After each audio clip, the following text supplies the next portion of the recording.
Habe die Ehre und herzlich willkommen, meine sexy Biester. Schön, dass ihr wieder da seid beim neuen Kassettenschmatz. Ja, Leute, die letzte Woche war vollgestopft mit Poster und Trailers. Es ist ja gerade San Diego Comic Con, meine ich.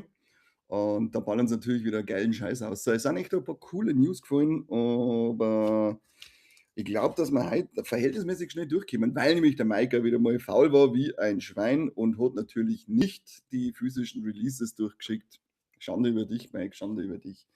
Aber dafür haben wir was zum Unboxen. Es dürft's dann, Kindlewurzler, habe ich die Ehre, servus. Es dürft's dann aussuchen, was wir nehmen, den komischen Löwen oder den, was auch immer das sein soll. Also schreibt es dann in die Kommentare rein, Löwe oder das da. Löwe, das, Löwe, das. Was anderes haben wir heute nicht zum Unboxen. An Karten. Zumindest nicht, zumindest an Karten. Fangen wir einfach mal an mit unseren Posters und Zeug und Stoff. Wo teilen wir? Da teilen wir. Muss ich so Verträge vom Wochenende aus, das ist ein ganz grausam ist, das ich sag's euch. Wo so immer das ist. Okay, haben wir das schon mal erfahren. Es ist jetzt der erste Trailer heraus zu Mike Flanagan seiner Carrie-Serie, die auf Prime kommen wird. Und ich sage das hier, haben wir es im Oktober startet, das Ding dann schon. Ich weiß jetzt nicht, ob es ein wöchentlicher Folgenrelease ist oder ob es auf einmal alles ausbatzen, aber dann schauen wir mal, was der Flanagan aus Carrie macht. Das ist schon ein Stoff, der, glaube ich, schwierig ist auf eine ganze Staffel, auch wenn es jetzt gerade vielleicht 8 Folgen sind, aber bin gespannt, wie fesselnd das dann wird. Aber bisher hat er eigentlich nur abgeliefert, der Kerl. Also ich bin sehr positiv eingestellt und hoffe, dass wir uns nicht täuschen. Ne? Täuscht habe ich auch so viel. So, dann haben wir die Ankündigung zur 4. Staffel. Interview mit einem Vampir und da war der letzte war irgendwie Lestat oder so hieß die 3. Staffel und jetzt haben sie Queen of the Damned angekündigt als 4. Staffel. Ich habe da bisher noch nicht reingeschaut, aber sollte ich anscheinend mal machen, weil die Serie wird ja vor allem die 3. Monate ist ja jetzt halt brutal gehypt worden. Keine Ahnung, ob die jemand von euch schon mal gesehen hat. Falls ja, mal einen Kommentar damit, rendiert sich das. Habe jetzt auch gesehen, das ist ja auch schon wieder Magenta-exklusiv. Das ist nicht cool. Ich mag jetzt nicht noch irgendeinen anderen Anbieter mir holen müssen, wegen dem Shit hier. Ah, was darfst du denn sonst aus 1000 Streaming-Anbieter holen? Ein neuer Trailer aber zu Resident Evil. Und wer Angst hat vor Spoiler oder so, der kann sich auch den wieder anschauen. Der zeigt eigentlich nur so ein bisschen wahrscheinlich die Ausgangssituation, wie unsere Protagonistin in diese Lage kommt. Ansonsten spoilert es nicht viel, sondern macht nur noch geiler auf den Film. Also ich habe richtig Bock drauf und ich glaube, dass wir endlich den Resident Evil Film kriegen, den wir schon seit dem ersten Teil eigentlich verdient hätten, aber leider nicht bekommen haben. Jetzt schaut es mit dem Zack Rager seine Interpretation so aus, als dass wir endlich einen würdigen Resident Evil Film kriegen. Ganz ein verrückter Film. Das habe ich wieder ganz vergessen, dass das Ding kommt. Matchbox, The Movie. Da ist ein Trailer auch rausgekommen mit dem John Cena in der Hauptrolle. Und boah, ich weiß echt nicht, was ich von dem Trailer halten soll. Das ist, für mich schaut es irgendwie auch ein bisschen aus nach Fast and Furious für Arme. Ich hab dem jetzt gar nichts abgewinnen können, dem Ding. Schaut sein, ob es euch genauso geht oder ob es euch anders geht. Ich weiß echt nicht. Für mich ist das nichts. Für mich ist das nichts. Was haben wir noch für schöne Trailer? Johnny Depp kommt wieder zurück in Ebenezer, eine Weihnachtsgeschichte. Bevor er zu Scrooge wurde, war er Ebenezer. Ja. Der Trailer schaut jetzt auch recht nichtssagend aus. Was cool ausschaut, sind die Geister, die ihm da holen oder besuchen. Die haben ein cooles Design und ansonsten kannst du, glaube ich, aus dem ersten Trailer nicht viel schließen. Lilopan, servus, einen wunderschöner Dienstagabend. Ja, danke dir auch. Wir haben ja schon gesagt, Gnädelwurzel hat schon wieder abgestimmt. Welches von den zwei machen wir auf? Entweder den komischen Löwen oder was auch immer das sein soll. Musst du in die Kommentare einschreiben, damit wir wissen, wo es halt noch geunboxelt wird. So, wo waren wir beim Ebenezer? Ebenezer. Dann haben wir den Trailer zu Rings of Power, Ringe der Macht, Staffel 3. Und wo soll immer das sein soll. Ich habe es mir fast gedacht, dass das wieder gewählt wird. Typische Johnny Depp-Witz ist dabei, das mag ich. Ja, das habe ich mir auch schon gedacht, wenn man auf den Humor steht, dann glaube ich, wäre er wahrscheinlich schon gut Treffer. Ich bin jetzt nicht negativ oder sonst irgendwie eingestellt, sondern ich kann noch nicht wirklich was dazu sagen. Mal gucken. Trailer zu Ringe der Macht 3 und ja, es wird ja jetzt in der dritten Staffel der eine Ring geschmiedet und wir haben einen Simon Pegg dabei, der einen Ballrock synchronisiert. Da bin ich auch schon mal sehr gespannt, ob er grad ins Mikro schreit oder ob die tatsächlich reden. Und irgendwas hat es in dem Trailer so ausgeschaut, als hätten sie, anscheinend, irgend 'n Ork oder so mit Menschen und Elben verbinden, wenn ich das richtig gesehen habe. Ist aber ganz schnell gegangen und war dunkel und war auf'm kleinen Handy, was weiß ich, was da alles war. Ich habe auf alle Fälle wieder Bock drauf. Mir taugt dieses, Universum einfach, und es schaut auch wirklich unglaublich schön aus alles. Drum freue ich mich schon auf die nächste Staffel. Ryan Murphy ist auch wieder unterwegs mit The Shards, das jetzt dann auf Disney Plus kommt von FX. Und der Beisatz war so: „Never trust the new hot guy." Also, es ist wieder so ein bisschen schaut wieder ein wenig typisch, Ryan Murphy-Produktion aus. Es ist so überstilisiert, Neonfarben. Alle schauen unglaublich gut aus, also so wie bei Viva la Movie-Illusion. Also, so wer auf sexy Menschen steht, der wird hier wahrscheinlich, sein Material kriegen. Denn es zeigt irgend neuer heißer Typ in, keine Ahnung wo ein und dann sterben auf einmal Menschen, wie es auch immer so sein muss, gell? Wenn die heißen, hotten Typen kommen, dass dann alle sterben. So, was sagst du? Schon das neue Video von Electric Callboy gesehen, ist nur 'n bisschen blutig geworden. Nein, habe ich tatsächlich noch nicht gesehen. Ich habe nur gesehen, dass das Lied heute rausgekommen ist, habe aber leider noch keine Zeit nicht gehabt, dass ich's mir anhöre oder mir das Video anschaue. Aber mache ich dann danach und wenn's blutig ist, dann sind wir sowieso dabei. Dann gab's noch 'n Trailer zu It Ends. Da glaube ich, habe ich letzte Woche, das Poster gezeigt, was so komisch verschlängelte Straßentext und oben steht It und unten steht Ends. Und, der Trailer schaut richtig gut aus. Also, der ist richtig unangenehm, also vom Score, der da drinnen schon läuft. Bin ich gespannt, hat mich sehr neugierig gemacht, das Ding. Also und die ersten Stimmen sind ja auch schon wieder die überschlagen sich ja schon wieder. Produzenten von Backrooms waren ja mit dabei. Da da hält man mal die Augen offen, wenn das Ding bei uns dann irgendwann irgendwo läuft. Was auch cool war, dass auf einmal der Trailer da ist jetzt leider kein Poster da, aber die Hauptdarsteller, von Blade Runner 2099 und da haben sie nämlich auch den ersten Trailer gezeigt. Das schaut ja auch richtig fett aus, direkt nach dem Denis Villeneuve seinen, Film nachher und ist ja nur auf eine Staffel ausgelegt, also wird eine in sich abgeschlossene Miniserie.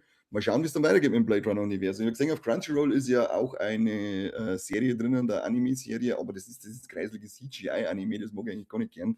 Aber ich werde es mal durchlaufen lassen, das hilft eh nicht, wisst ihr, wie's ist. Für euch schauen wir das schon, dann gebe ich euch Bescheid. Was haben wir noch gerade an Trailer? Lasset mich gucken, dass ich nicht das falsche Zeug sage. Ja, hier genau, Lanterns. So, jetzt ist die Frage, ob das noch teilt oder ob sie schon wieder rausgeschmissen hat, die Sau. Ich bin rausgeschmissen worden. Ja, Kruzateten. So, Lanterns, wo? Hier. Da haben wir das Lanterns, so ein Trailer rausgehauen und sagt jetzt schon ein bisschen mehr. Ich habe jetzt da, muss ich sagen, nicht mehr so diese True Detective Vibes gehabt wie vom ersten Teaser. Aber das glaube ich, ist ja noch mal 'n bisschen nachgearbeitet worden. Was auf alle Fälle, cool ausschaut, sind die Anzüge, die sie anhaben.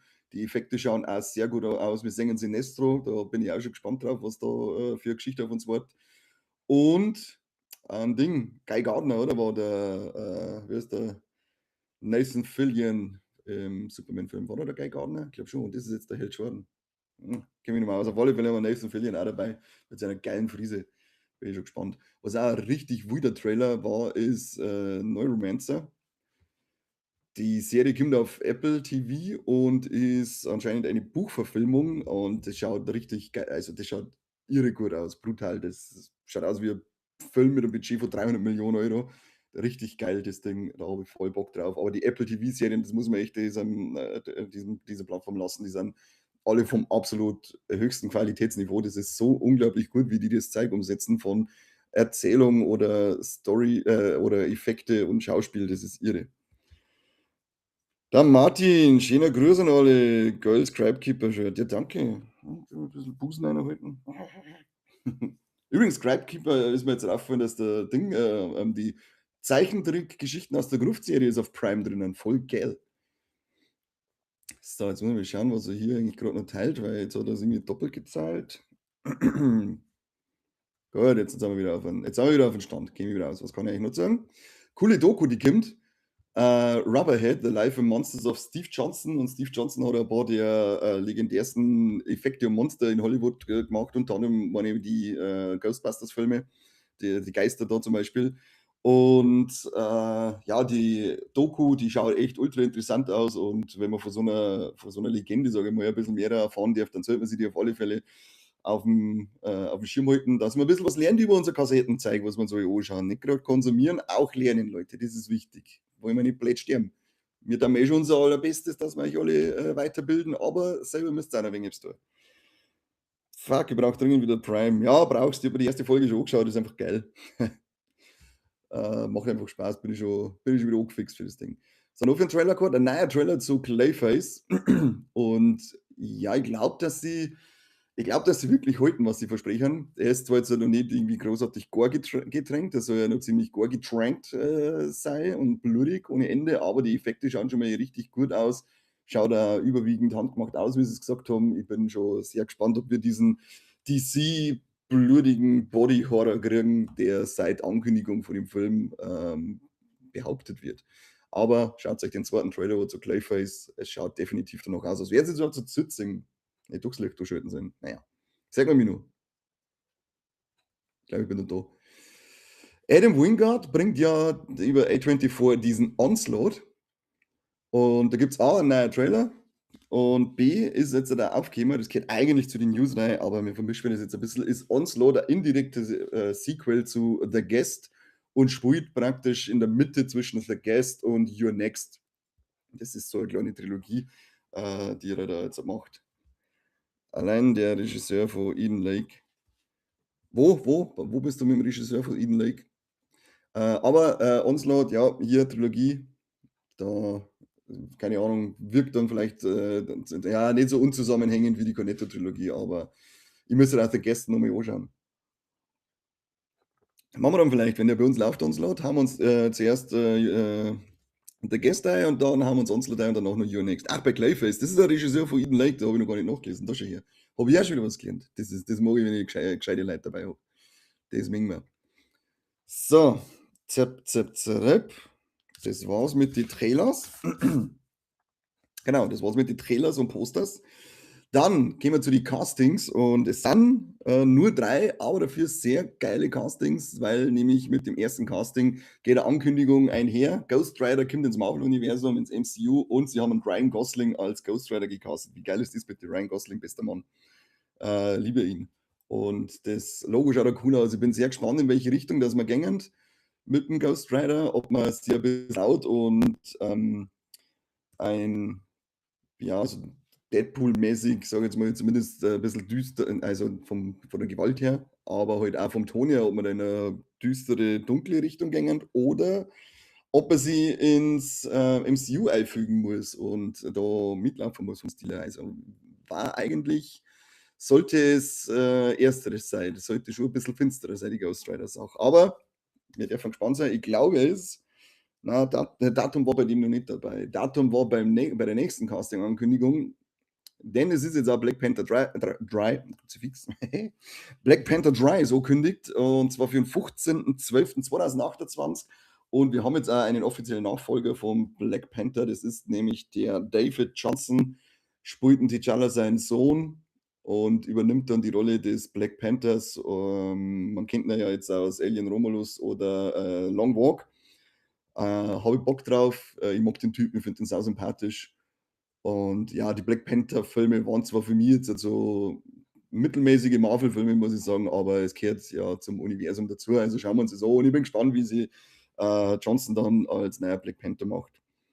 Vielleicht der Auftakt für Midnight Suns. Ja, es war geil, wenn wir da ein bisschen mehr kriegen. Wir haben ja auch Mephisto eben schon im MCU. Vielleicht sehen wir den ja dann wieder bei Ghost Rider, dass da mal so ein bisschen mehr wird, weil Ghost Rider, meine ich, hat ja auch mal eine Zeit lang in die Comics die Hölle regiert und ist auch voll eskaliert, was er so an Fähigkeiten da noch gehabt hat. Deswegen, da kann schon einiges Geiles auf uns zukommen mit dem Ghost Rider. Aber jetzt schauen wir erst einmal, was Avengers Doomsday macht. Da haben wir nämlich auch noch ein neues Poster zu Avengers Doomsday. Hier einmal in Dr. Doom in seiner ganzen Pracht. Und Irgendwas habe ich wieder gelesen, dass dieses Armband, dieses Bantel, was er da am Arm hat, dass das irgendeine ganz besondere Bedeutung hat. Ich habe keine Ahnung, ob das stimmt. Kenne mich da zwingend aus mit die Bantel, aber er schaut schon wild aus. Also, ich finde das Design richtig cool. Und wir haben auch bestätigt gekriegt, dass Hayley Atwell wieder mit dabei ist in Doomsday. Das ist die Dame, die Agent Carter gespielt hat oder Captain America in, wie heißt's, eine Versionen, nicht Versionen, sondern ja, ihr wisst, was ich meine. Die andere Multiversumstante war es ja in Multiverse of Madness. Und es ist bestätigt worden, dass es eine Vergangenheit geben wird zwischen Dr. Doom und Richard Reeds, die uns da dann erzählt wird. Ich habe auch schon gehört, dass sich manche beschweren, weil der Dr. Doom jetzt halt da nicht so einen Aufbau gekriegt hat wie der Thanos. Aber ich gehe mir davon aus, dass wir Dr. Doom jetzt halt nicht gerade mit Doomsday und Secret Wars abgefertigt kriegen. Vor allem, wenn er so übermächtig ist, dass er eben ein Thor seinen Stormbreaker mit zwei Fingern aufhalten kann, dann gehe ich davon aus, dass der uns jetzt wahrscheinlich schon eine längere Zeit begleiten wird. Also haben wir einen Kang jetzt so schnell abgefertigt. Das war zwar jetzt nicht Marvels Schuld, aber kann man nicht den nächsten Gegner gleich so verheizen. Das war's dann zum MCU, Leute. Jetzt habe ich gar nicht Beutel mehr ausgesagt, weil ich keine Lust mehr gehabt habe. Aber es gibt noch ein paar Neuigkeiten, die ich verzeihen muss. Nämlich Startdatum für Percy Jackson Staffel 3 haben wir jetzt endlich, und zwar den 20.11. Da hätte es ein Poster gegeben, aber das ist so stinke langweilig, stell dir für die Hauptcharaktere von da und her. Was möchte man so ein Poster herschmeißen? Interessiert keine Sau nicht, sagen wir irgendwas Cooles auf die Poster. Was eine richtig geile Ankündigung ist, dass es den Texas Chainsaw Massacre von 1974, der wird immer zum Jubiläum von Dark Sky Films und Knowing It Man ja aufgeführt, und die arbeiten ja gerade an einer handgezeichneten Version von diesem Film mit diesem Rotoskop, glaube ich, nennen sie das. Wenn ich das richtig im Kopf habe, dann ist das auch bei der Herr der Ringe Zeichentrick-Verfilmung von damals eingesetzt worden. Und es soll ja hier eine Mischung eben aus beiden sein, was ganz wichtig und betont worden ist. Sie werden definitiv eine PKI machen. Und da bin ich schon ganz froh, wenn ich so ein Kunstprojekt habe, dann möchte ich da wirklich, dass da ein paar Leute dahinter gesessen sind. Aber cool, handgezeichnete Version von Texas Chainsaw Massacre 1974. Wer hätte das gedacht, dass wir so etwas noch kriegen? Schauen wir uns natürlich gern an. Und dann für die Anime-Fans unter uns, Ranma 1,5, die dritte Staffel, jetzt offizielles Datum, Startdatum 3.10. auf Netflix. Ja, so, trinken wir noch mal einen Schluck.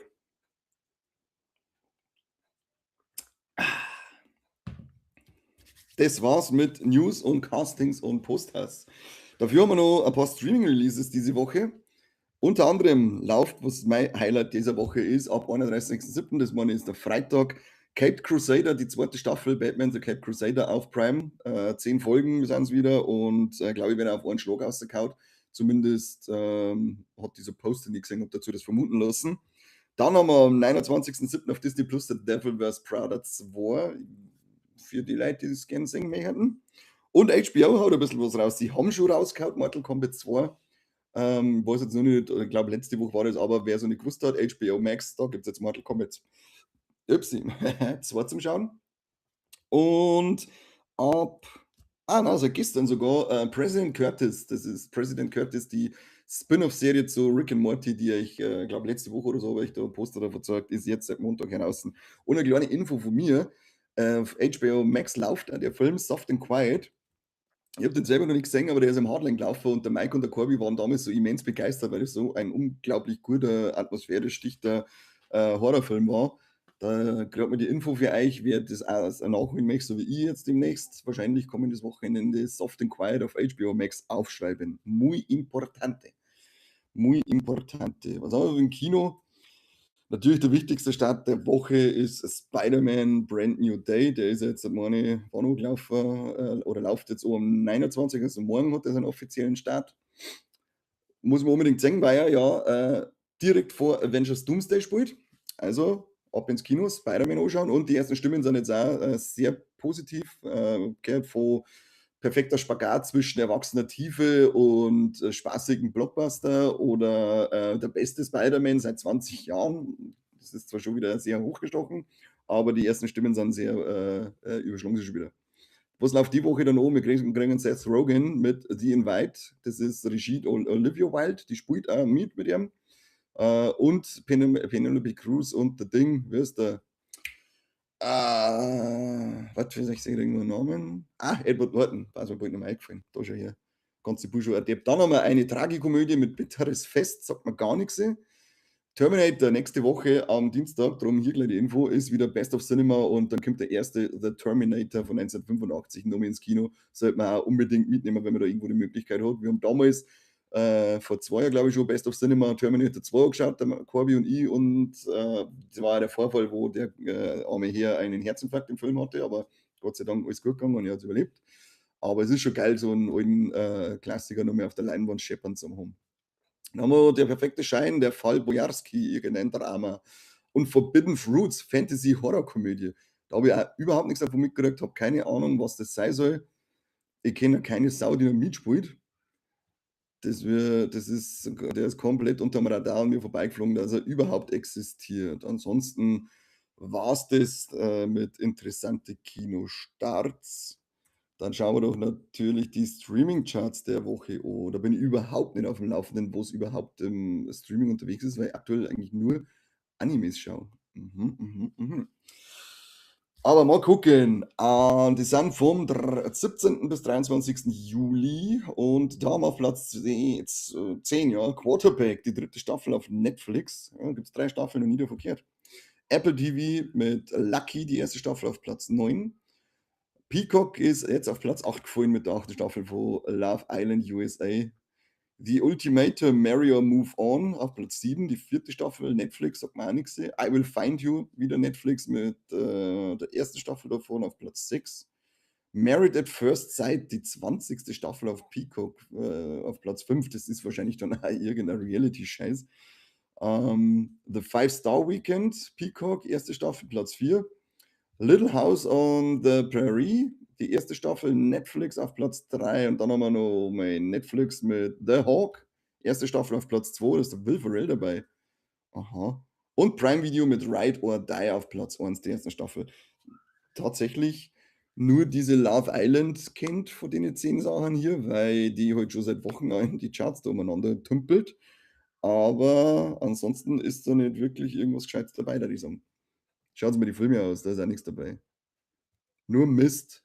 Da ich sagen, da unboxen wir jetzt halt lieber cool. Da unboxen wir jetzt halt lieber cool umeinander. Also, was immer das sein soll, habt ihr euch ausgesucht. Dann gucken wir uns doch das auch mal an, was da drinnen ist. Ich glaube, ich weiß gar nicht, ob schon wieder das nächste Set jetzt heraus ist. Das ist irgendwas mit Schwarz, Pechschwarz oder so. Schränken draußen Kindermann und Grützertierten. Wenn wir da arbeiten. Kann es nicht sein. Bald muss ich auch wieder schneiden. Ich schaue aus wie gerade ein Rübezahl. Dieser Rübezahl. So, ich hab's aufgebracht.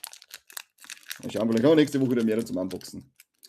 Vielleicht haben wir nächste Woche wieder mehr, wenn ich Zeit und Lust habe, zum Kaufen. Pupanze mit Dauerdrehung. Dann haben wir Nuggelots mit einem wachsamen Auge und dann gibt es einen Biss. Arctip, Frösteln und Eisodem. Dann haben wir einen Methan mit Metallklaue und Schutzdruck.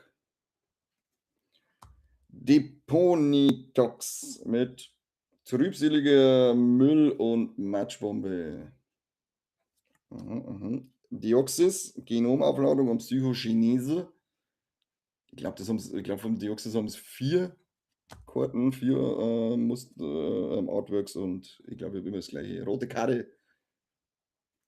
So, jetzt tut sie glitzern tun. Ein großes Fangnetz haben wir mal. Da, voll Laser. Laser. Dann nochmal ein Deoxys mit dem nächsten Artwork. Psyspeer auch voll am Lasern. Oder Psyspeer. So, und jetzt haben wir hier noch Rabigator EX. Das darf zwar cool ausschauen, aber macht uns nicht reich, Leute. Macht uns nicht reich. Dann haben wir noch eine Psychoenergie. Ja. Da ist nichts dabei, dass wir reich werden. Gravity Juice. Sehrst du, Bazi, sagt er. Bazi sagen sogar zu mir. Bazi, der hat eher sagen. So, jetzt haben wir da noch was. Das muss ich auch noch sagen. Schaut mal da. Der liebe Never Raven war in Schottland und war so nett, dass er mir einen Islay oder Islay Single Malt Scotch Whisky mitgenommen hat. Port Escape Islay. The Warmth and Character. Und er hat gemeint, den muss ich ja hier unboxen. Meine Katz ist kein Fan davon gewesen. Ich habe das Ding nämlich hingekriegt und meine Katze hat sich dann hingestellt und hat dann einfach draufgekotzt. Also, Gott sei Dank nur ein bisschen am Rand, ohne gekotzt, aber es war ganz witzig. Das ist das. Hier ist erst mit Papier und da steht dann Whisky Inside. Inside ein Papier. Okay, was ist das? Schauen wir mal, was er da macht.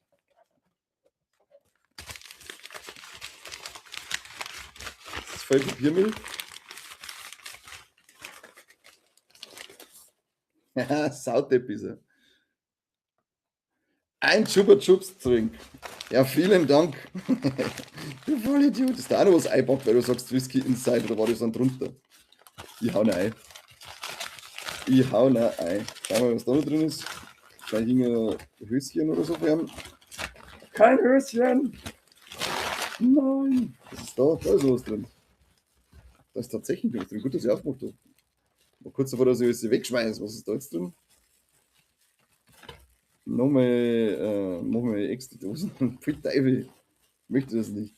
Ich möchte jetzt nicht mehr normal trinken, das Ding. Ich heb's auf alle Fälle auf für den nächsten Kassettenschmerz. Da trinken wir es dann. Oder ich halt. Was ist denn jetzt das da? So ist eingewickelt in 1000 Folie. Was soll das? Ich hau die eine Raven. Jetzt habe ich es geschafft. Ah, da ist tatsächlich da ein kleines Whiskyfläschchen drinnen.